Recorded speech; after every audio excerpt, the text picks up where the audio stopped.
Kurti me zgjedh presidentin. A është edhe në këtë rast të i luaj taktikisht për me çu venin edhe një herë në zgjedh. Ta të them të drejtën, presidenti nuk zgjedhet pa zotin Kurti.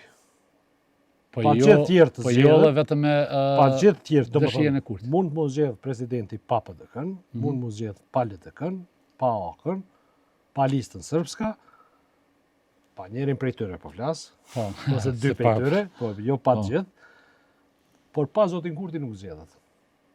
Okej. Pra presidenti, edhe përgjegjësia për zgjedhjen e presidentit bie zotit Kurti.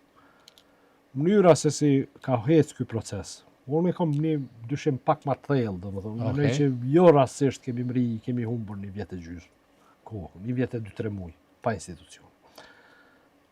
Domethënë, bazamenti i këtij problemi është mungesa e kompromisit. Mungesa e kompromisit për cilën do arsye. Por nëse më thu, analizoma racionalisht, pse zoti Kurti nuk e kryu presidentin tash?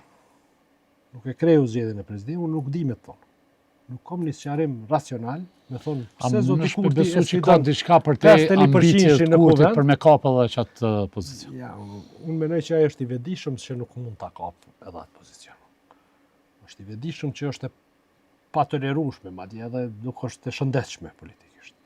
Unë kam dyshim tjetër, unë mendoj që ka një motiv shumë të ulët të krejt skenës politike me kriju institucione. Shumë janë, jo vetëm të zoti Kurti. Në rand të parë të zoti Kurti.